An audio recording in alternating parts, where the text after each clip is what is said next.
क्या हमारे सोसाइटी में भी चलेगा बुलडोज़र? तो देखिए साथी, इन प्रश्नों का भी उत्तर मैंने आप लोगों को दे दिया है और शायद और डिटेल में अगर जानकारी चाहिए तो एक बार आइए और डिटेल में, क्योंकि वीडियो बहुत लंबा हो जाएगा।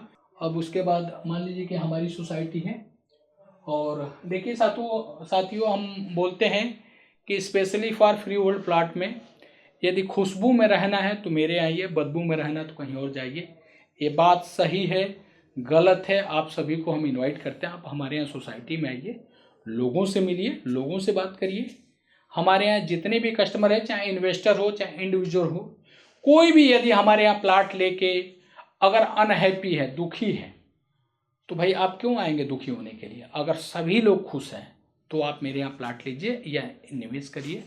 और ये जान जाइए कि निवेश का सबसे अच्छा अगर कोई साधन है तो वो आज की डेट में ज़मीन है। क्योंकि आप जितनी बिल्डिंगें बन रही हैं, जो आज 20 मंजिल 22 मंजिल की बिल्डिंगें बनी हैं, टूटेगी तो बिल्डिंगों को 100 मंजिल आप बना देंगे, लेकिन जिस ज़मीन पे बनेगी बिल्डिंग उसको खींच के आप बढ़ा नहीं पाएंगे। तो ये आपको बताना था, बाकी आगे देखते हैं। अब ये देखिए कुछ ये चीज़ें हैं भूमि अधिग्रहण, ये स्क्रीनशॉट आप अटैच कर लेना, जो हमारे एडिटर हैं उनको मैं बोल रहा हूँ ये स्क्रीनशॉट्स वगैरह अटैच कर देना।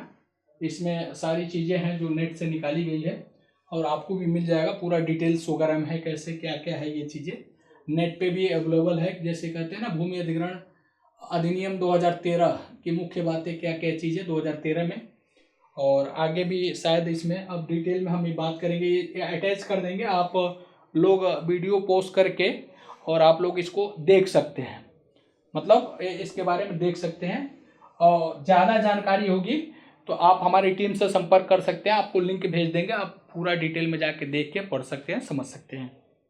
साथ ही एक चीज़ शायद मैं बताना भूल गया था, एक चीज़ और भी है कि गवर्नमेंट द्वारा भूमि अधिग्रहण में जो एक प्राविधान हुआ है कि अगर कोई अथॉरिटी अगर अधिग्रहण करती है तो उसमें रूल ये हो गया है कि सर्किल रेट का 4 गुना पेमेंट करना पड़ेगा।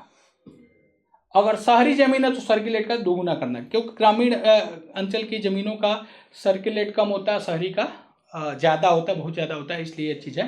तो आप लोग आजकल सुनते होंगे कि गाँव का खेत है, रोड हाईवे निकल रहा है, जो मार्केट रेट होता है उससे भी बहुत ज़्यादा का पेमेंट किसानों को आजकल मिल रहा है। तो ये भूमि अधिग्रहण की देन है कि जो ज़्यादा से ज़्यादा पेमेंट मिल रहा है। तो ये चीज़ है भाई, अगर गवर्नमेंट रेलवे लाइन बना रही है, डिफेंस कॉरिडोर बना रही है, एयरपोर्ट बना रही है, तो उसके लिए गवर्नमेंट अधिग्रहण कर सकती है। कोई सरकारी रास्ता बना रही है उसके लिए कर सकती है, क्योंकि जिसकी ज़मीन जाएगी वो भी उस पर चलेंगे। लेकिन उसका भी प्रोविज़न है कि जो एक रूल के अनुसार जो सर्किल रेट है उसके 4 गुना देना पड़ेगा। इस तरह से कर सकते हैं, क्योंकि वो आम जनमानस के लिए, जनता के हित का काम होता है। ठीक है ना। अब ज़्यादा हम डिटेल में बताएंगे तो बहुत लंबा हो जाएगा वीडियो, लेकिन इसका स्क्रीन वो शॉर्ट दिखा देना अब उस पर कि ताकि पढ़ ले लोग। कि अब देखिए भूमि अधिग्रहण 1894 का मैंने जिक्र किया था, जो कि इस एक्ट का मैं जिक्र किया था 1894। भाई 1894 जो नाम से ही स्पष्ट है कि 1894 एक्ट, जो हमारा देश गुलाम था तब का एक्ट है। ये अंग्रेजों के समय का कानून चला आ रहा था, आज तक चला आ रहा था, और 1894 एक्ट के अंतर्गत ही कोई भी अथॉरिटी देश की ज़मीनें किसानों से ज़बरदस्ती ले लेती थी। उसमें प्रोविज़न इनको क्या शक्ति जो मिली हुई थी 1894 एक्ट के अंतर्गत, कि अब चूँकि एक चीज़ पे और थोड़ा सा मैं विस्तार से बता दूं कि 1894 एक्ट से पहले मैं बताना चाहूँगा आपको, जब देश 1947 में आज़ाद हुआ तो देश को ये महसूस हुआ कि यदि देश को आगे लेके जाना है, देश को अगर आगे लेके जाना है तो हमें देश में इंडस्ट्रियलाइजेशन स्टार्ट करना पड़ेगा, क्योंकि देश में अगर इंडस्ट्रियलाइजेशन औद्योगिकरण नहीं होगा तो देश आगे नहीं बढ़ पाएगा। तब ये हुआ कि इंडस्ट्रियलाइजेशन हो कैसे, तो उसके लिए 1976 एक्ट पास हुआ। 1976 एक्ट पास हुआ और उसी के तहत देश भर में जगह जगह अथॉरिटियाँ बननी शुरू हुई। जब अथॉरिटियाँ बननी शुरू हुई तो अथॉरिटी एक तरह से है, समझिए प्राइवेट है, तो सरकारी, लेकिन एज ए प्राइवेट बॉडी की तरह से काम करती हैं। तो अथॉरिटियाँ कहीं भी अगर अथॉरिटी डेवलपमेंट अथॉरिटी बनती है, वहाँ जाके ऑफिस खोलती हैं और एक वो खाका तैयार करती है जिसको बोलते हैं मास्टर प्लान। मास्टर प्लान तैयार करती है। फिर उसके बाद कुछ एरिया को मास्टर प्लान आप सुनते होंगे 2021 था, 31 है, 41 है, 51 है, सुनने में आ रहा होगा। अभी आप लोग जब तमाम जगह देश में बहुत जगह सुनते होंगे, अभी ग्रेटर नोएडा में न्यू नोएडा की बात आ रही है, आप पेपर में भी सुनते होंगे, तमाम तरह की चीज़ें हैं।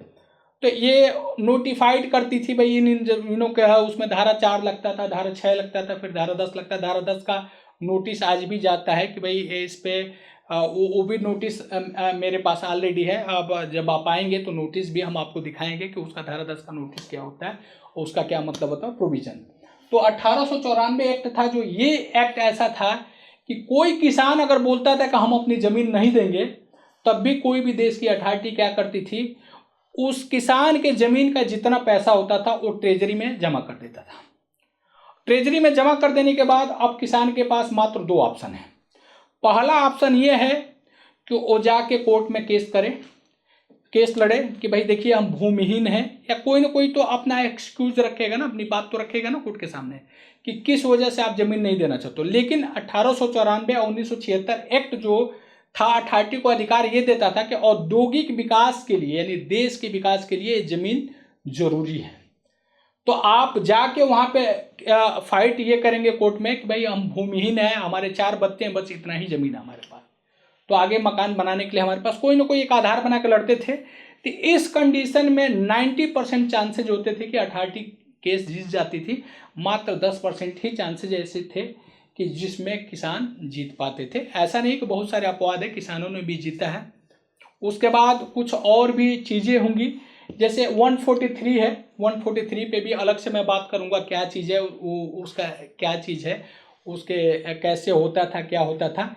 बाकी एक चीज़ मैं बता रहा हूँ कि इस नोएडा या एक्सटेंशन में कहीं भी कोई भी व्यक्ति साथी ये बोलता है कि हमारी ज़मीन 143 है, तो ऑलमोस्ट मैं 95% या 98% मैं बोलूँगा वो झूठ बोलते हैं लोग। ये 143 भी एक एक्सटेंशन में बहुत बड़ा स्कैम हुआ था, उस पर जांच बैठ गई 2013-14 के आसपास में, लगातार 143 हुआ था। लेकिन आदेश जब 143 का पढ़ेंगे तो उसमें लिखा हुआ इस भूमि को अकृषित घोषित किया जाता है। लेकिन उक्त भूमि ग्रेटर नोएडा औद्योगिक विकास प्राधिकरण के अधिसूचित क्षेत्र में स्थित है, इसलिए जो भी इंडस्ट्रियल एक्ट 1976 के प्राविधान होंगे इस जमीन पर लागू होंगे। एक तरफ से 143 हो गया, लेकिन जब ये क्लास जुड़ गया तो समझिए वो निष्प्रभावी हो गया। मतलब वो चाहिए, जब चाहिए अथॉरिटी को तो ज़मीन वो ले सकती है। तो 143 ऑलमोस्ट इसलिए कराते थे कि हमारी ज़मीन बच जाए, यानी कृषि से अलग है। 143 का मतलब ये होता है कि लैंड यूज चेंज होना, कि यानी कृषि के अलावा किसी भी चीज़ में इसका यूज हम कर सकते हैं। इसका मैं अलग से कभी वीडियो बना दूंगा, या जिन साथियों को समझना होगा आ जाएंगे, हम बता देंगे, बहुत अच्छे से विस्तार से उनको समझा देंगे क्या होता है, कहाँ एप्लीकेशन जाता है, क्या क्या कैसे कैसे किस तरह से होता है। बहुत सारी चीज़ें हैं इसके, एक लंबा बहुत ज़्यादा वीडियो हो जाएगा। अब उसके बाद मान लीजिए कि 1894 एक्ट आपको समझ में आ गया होगा कि ये 1894 एक्ट किसी भी अथॉरिटी को वो अधिकार देता था कि जमीन किसानों से जबरदस्ती ले लेते थे। तो एक तो किसान जाके कोर्ट में केस करे, या दूसरा जो अथॉरिटी किसानों का पैसा जो ट्रेजरी में जमा कर देती है वो जाए ट्रेजरी में जमा करके उसके रिसिप्ट कोर्ट को सबमिट कर देती थी, और कोर्ट उसके जमीन को अथॉरिटी के नाम से कर देता था। तो दूसरा ऑप्शन ये था, या तो कोर्ट में केस लड़े, या नहीं तो जाके अपना कोर्ट से पैसा रिसीव कर ले, यानी वहाँ से आदेश लेगा, ट्रेजरी में जाएगा, उसका पैसा उसके खाते में आ जाएगा, चाहे उसको मिल जाएगा। तो ये थी 1894 एक्ट। तो साथियों, उम्मीद है आप सभी को ये वीडियो अच्छा लगेगा, और जो भी आपके साथी हैं, बहुत सारे लोगों के मन में क्वेश्चन आते होंगे कि हम कहाँ प्लाट लें, भाई अथॉरिटी के प्लाट बहुत महंगे हैं, भाई 6% का प्लाट बहुत महंगे हैं, अथॉरिटी के प्लाट बहुत महंगे हैं। तो मैं ये कहूँगा सर, अगर कोई भी क्वेश्चन इसके बाद भी आपके मन में आता हो तो प्लीज़ आपको मैं इनवाइट करता हूँ। साथ ही एक बात बोलना चाहता हूँ कि स्पेशली फ्री होल्ड प्लाट में यदि खुशबू में रहना है तो मेरे यहाँ आइए, बदबू में रहना है तो कहीं और जाइए। ये बात सही मैं बोल रहा हूँ या गलत बोल रहा हूँ, आप हमारे यहाँ सोसाइटी में आइए, जो हमारे यहाँ सोसाइटी में फैमिली रह रही है उनसे मिलिए, उन लोगों से बात करिए। अगर सभी लोग मेरे यहाँ प्लाट लेके अगर खुश हैं तो ही आप मेरे यहाँ प्लाट लीजिए। अगर एक भी सिंगल फैमिली अगर हमारे यहाँ प्लाट लेके अगर अनहैप्पी है, नाखुश है, तो मत लीजिएगा प्लाट। तो आप सभी को इन्हीं शब्दों के साथ नमस्कार, जय हिंद, धन्यवाद।